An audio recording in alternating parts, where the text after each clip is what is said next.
Hello friends, हम चले एसेছি কার্তিক আর নতুন ইউটিউব চ্যানেল টু সাইড কিচেনে। আজকে একটা নতুন রেসিপি নিয়ে আজকের রেসিপি হচ্ছে পেঁয়াজের ফুলঝুরি। সেটা বানাতে কী কী উপকরণ লাগে আসুন দেখাই। তার আগে একটা কথা বলে দিই, আমার চ্যানেলে যেসব ভিডিও ছাড়া আছে আমাদের যদি ভালো লেগে থাকে অবশ্যই লাইক কমেন্ট শেয়ার করবেন আর বেশি বেশি করে শেয়ার করবেন। আমি যদি আমার চ্যানেলে নতুন হয়ে থাকেন প্লিজ সাবস্ক্রাইব করে দেবেন, নিচে বেল নোটিফিকেশনটা অন করে দেবেন যাতে আমার ভিডিও আমাদের কাছে আগে পৌঁছে যায়।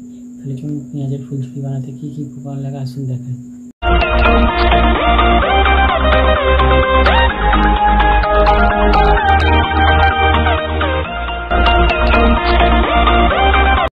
চলুন তাহলে পেঁয়াজের ফুলঝুরি বানাতে কী কী উপকরণ লাগে দেখিয়ে দিই।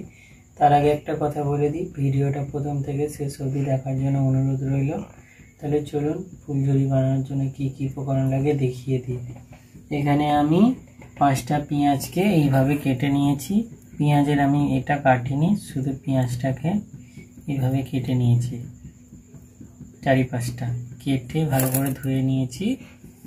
নিয়ে এবার আমি এখানে পরিমাণ মতো বেসন নিয়ে নিয়েছি। মশলা নিয়েছি লঙ্কার গুঁড়ো, হলুদ গুঁড়ো, ধনে গুঁড়ো, জিরে গুঁড়ো আর নুন। আর এখানে নিয়েছি পরিমাণ মতো সরষের তেল। তাহলে চলুন রেসিপিটা শুরু করি। গ্যাসটা জেলে কড়াটা বসিয়ে দিয়েছি, কড়াটা গরম হয়ে গেছে। তেলটা আমি দিয়ে দেবো, তেলটা ততক্ষণ গরম হবে। এবার এর মধ্যে দিয়ে দেবো লঙ্কার গুঁড়ো, হলুদ গুঁড়ো, জিরে গুঁড়ো, ধনে গুঁড়ো, পরিমাণ মতো নুন।